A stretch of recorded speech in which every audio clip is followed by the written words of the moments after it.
I had the distinct privilege of serving for 28 years in the United States Army as an active duty officer. My last combat tour was in Afghanistan, where I was the Deputy Commanding General of 25,000 soldiers, sailors, airmen, and Marines.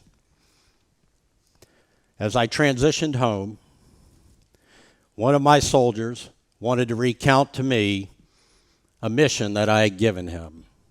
Captain Jake Mahegan, struggling a little bit with PTS, post-traumatic stress, and in my home office, he tells me the story of his last combat mission.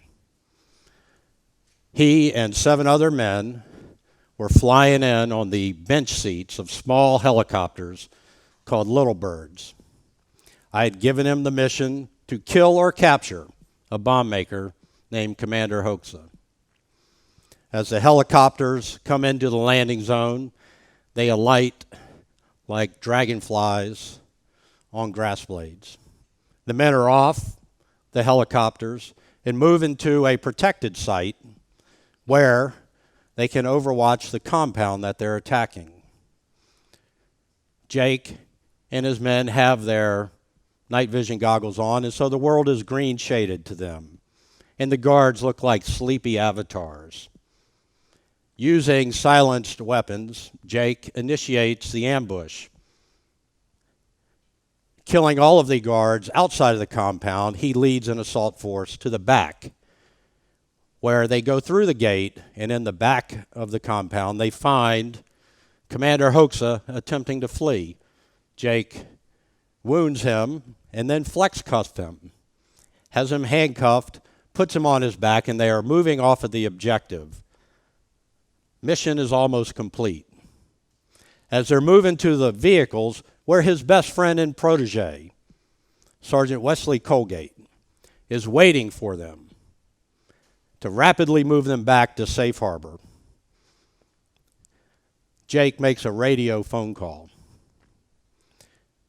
and immediately sees Sergeant Colgate's vehicle explode. Fireball mushrooming into the sky. Shrapnel screaming everywhere. The fire making the mountains cast shadows that are dancing like ghosts, and ritual celebration of more foreign blood spilled in that impossible land along the Pakistan border. The prisoners on the ground, Jake has shrapnel in his shoulder. The prisoner is attempting to flee. Jake's worried about Sergeant Colgate, yet he's got a mission. And as the prisoner charges him, Jake mortally wounds a handcuffed man, then flees to the vehicle, and he sees his best friend dead. Sometime later, he's dismissed from the service, facing a bad conduct, dishonorable discharge. And I am left to wonder, as Jake narrates this story to me, I made him what he is. How could this possibly be? Knowing that he's unpredictable in dealing with post-traumatic stress, how far will he go to clear his name because he served honorably? How far will he go to get justice for his best friend when he learns that American technology actually ignited that bomb? That's the opening scene, actually, from my latest national best-selling novel, Foreign and Domestic. Jake is very real to me. It's true that I served 28 years in the Army. It's true that my last combat tour was in Afghanistan. It's also true that Jake is one of my men.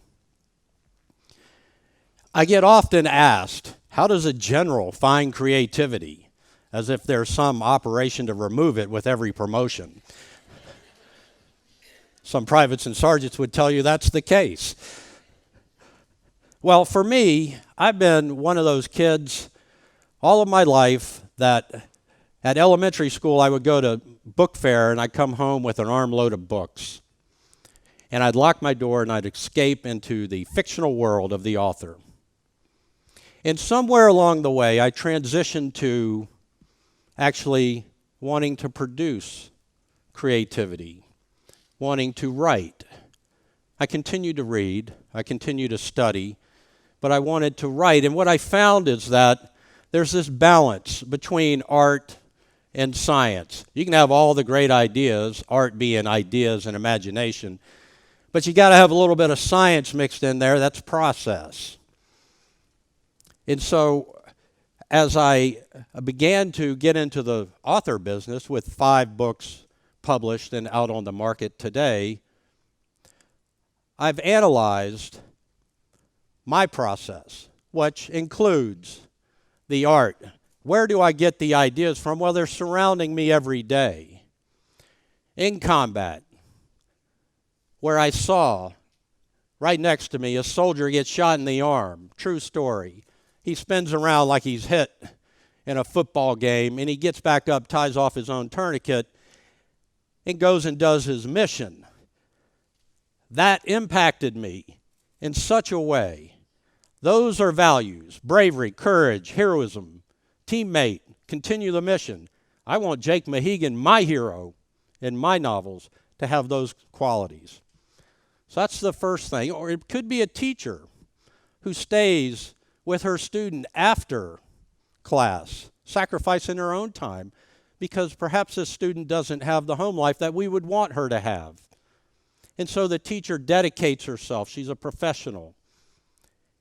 And she takes all of that energy to try to help this student. I want my hero to have those qualities. Same thing, except inversely, goes for the antagonist. You know, we've all had my boss is a great boss, but we've all had terrible bosses, and we pull on those qualities to create the negative stereotype of the antagonist. And so as we're thinking our way through the protagonist, Jake Mahegan, my hero, my next step, I've got all the qualities that he wants, that we want to have in him, is to interview him. And so I'll ask him, I'll sit down at my computer and I'll ask Jake, where are you from? Frisco, North Carolina, and he'll say it proudly because he's proud of the Outer Banks. What's your lineage?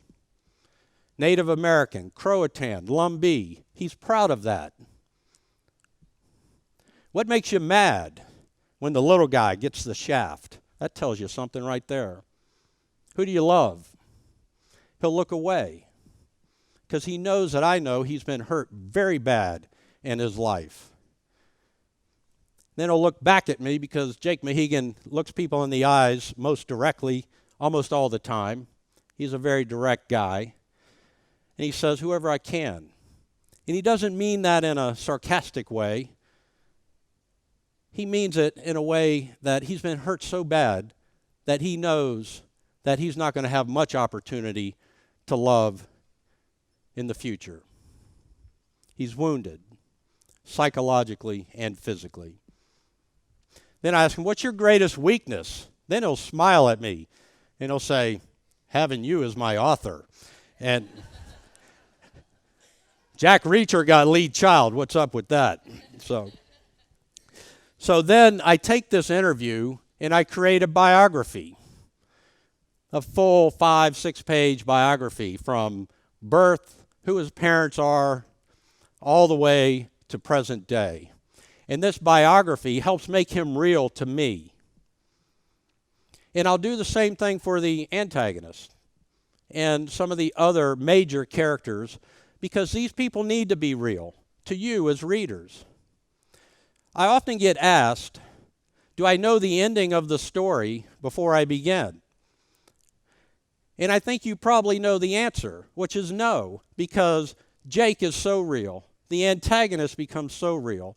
The conflict between them becomes so real that it goes in different directions that I can't predict when I begin writing the story.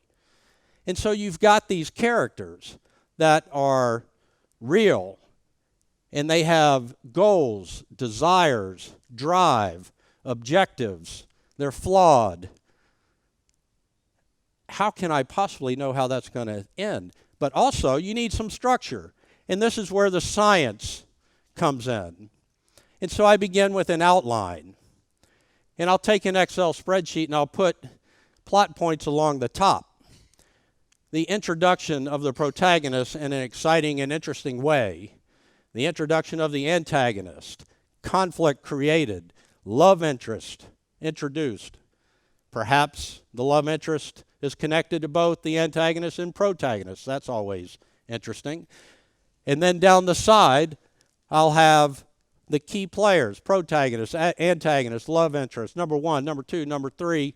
And in the body of the spreadsheet will be less than a sentence of action, a verb normally, of what is going to happen in that part of the book. And that allows these characters that are real in my mind to then drive toward from point A to point B to point C. And conflict is created, the problem is introduced, the hero is trying to solve it, the antagonist is trying to prevent the solving of the problem, and this outline then leads necessarily to research. That's really the second scientific piece of this. Research is so important because the compact that the author makes with the reader is one such that I'm going to deliver you into my world, and I'm going to make sure that you never leave that world until you're done. And if you have a research error, a technical flaw, then that reader is going to catch that. He's going to step out of your world and say, nah, this isn't real. I've received emails on, this is really a Phillips head screw, not a flathead screw. True story. So I went and corrected it, and I researched it. So the research is important.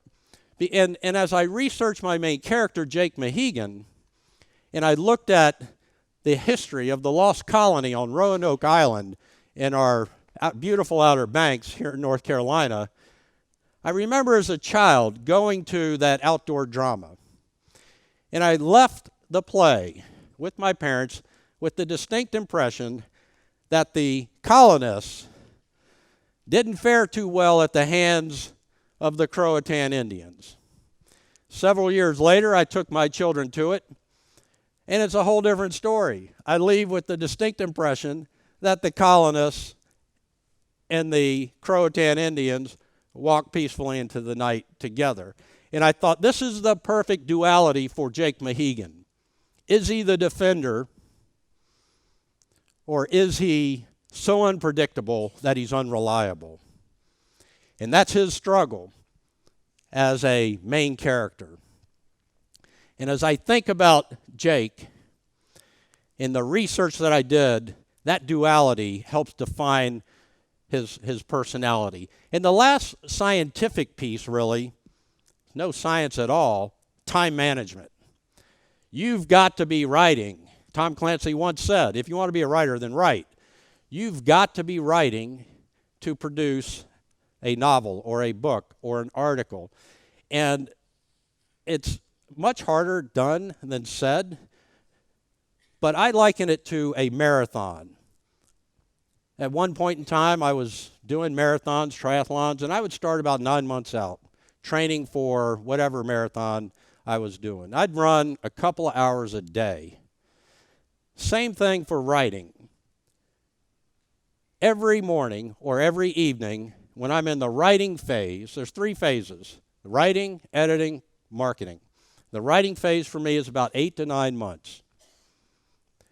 When I'm in that writing phase, it's 1,000 words a night, 5,000 words a weekend. And that's my goal. There are some nights or mornings I'll feel like 2,000 words, I'll be on fire. And then there are some times I don't want to get near the computer, but what I'll do is I'll go back to that outline, and I'll play with that outline. Then I'll free associate, and I'll work the scientific piece that's balancing with that creative piece that I'm just not feeling at the moment. So 1,000 words a night, 5,000 words a weekend, you can do the math. In about 90 days, I've got a 100,000 word novel, which is about the standard for a thriller novel. And then I start shaping it, reading it, shaping it, reading it. And I get to a point where I'll send it out to a few folks to read and give me feedback.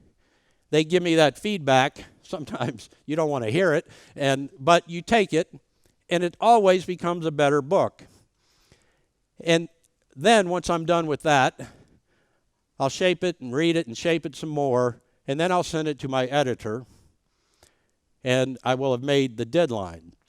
So that's, as we look at the idea, the interview, the biography, and couple that with the process of the Excel spreadsheet outline and the research and the time management, you can see this duality of tension between art and science that results in productive creativity. And whether you're a doctor or a teacher or whatever profession, you too can harness this creative spark to deliver. And one of the things that I enjoy doing is I donate my proceeds from my novels to veterans charities. And I pick a different charity for each novel, and this one is the North Carolina Heroes Fund. And so not only is writing something I'm passionate about doing, and I'm proud that I've achieved a childhood dream, but I'm able to give back to an organization in the soldiers and families with whom I've served. And there's somewhere online a picture of me with the USO president, and there's one of those big giant checks. You ever try to cash one of those? The big giant check that says $27,000, and I'm smiling. It says book proceeds, and I'm actually thinking I got a daughter in college. This is 1 year of college tuition. But at the end of the day, that helps me, because that creative process at the end of the day must result in what it is that you drive for, you aspire for. And so by balancing art and science, you too can achieve productive creativity that will help you accomplish your dreams. Thank you very much.